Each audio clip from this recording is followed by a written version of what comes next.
Hello bachon, let's see this question. So the question says let n be the universal set, write the complements of the following set, and we have been given a set that is for all x says that x belongs to natural number and x is greater than equals to 6.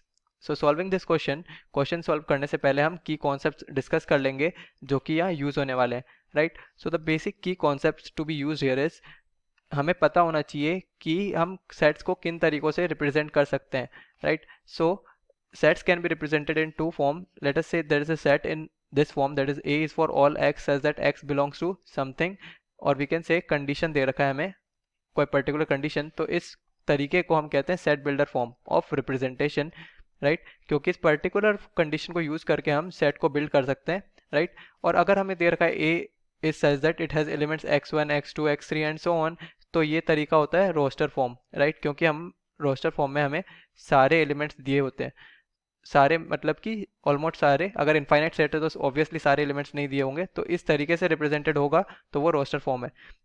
अब हमें complement of ए की बात करनी है, तो complement of ए अगर हम इस चीज़ को यूनिवर्सल सेट से समझें या वेन डायग्राम से समझें, तो सपोज करते हैं कि this particular rectangle is universal set.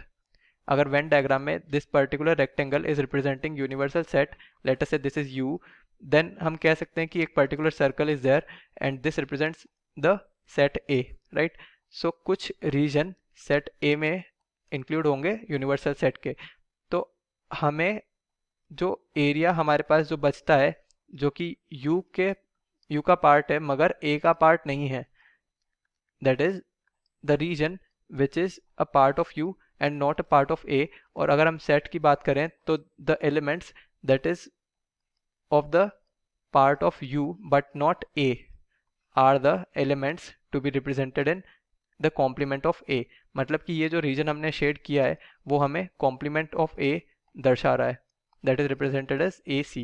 So here we have complement of A is given by AC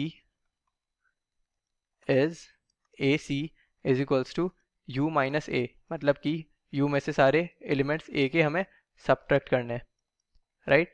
So now we will solve this question.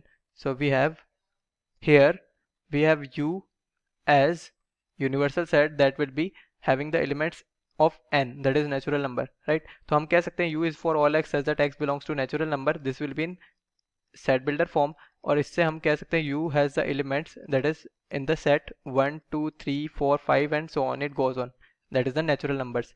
ये हो गया हमारा आंसर रोस्टर फॉर्म में, that is universal set. And अगर हम ए की बात करें, ए को हम रिप्रेजेंट कर रहे हैं set A is for all x such that x belongs to natural number and x is greater than equals to 6, जो हमें गिवन कंडीशन है। ये पर्टिकुलर सेट जो हमें गिवन है हम मान रहे हैं कि वो ए है, तो हम इस चीज़ को लिख सकते हैं रोस्टर फॉर्म में भी, तो x belongs to natural number, so we will have 1 2 3 and so on, but x is greater than equals to 6, that means we will start with 6, so 6 7 8 9 10 and so on, क्योंकि 6 included है, right? x is greater than equals to 6, so this is in roster form। अब हमें बात करनी है AC की, that is complement of A that will be U minus A, और इसको हम रोस्टर फॉर्म में या सेट बिल्डर फॉर्म में पहले रिप्रेजेंट करें, so it will be for all x such that x belongs to natural number and since in A we have 6 7 8 9 10 and so on, so इस condition का reverse हमारे पास A complement में हो जाएगा, that means x is less than 6, right?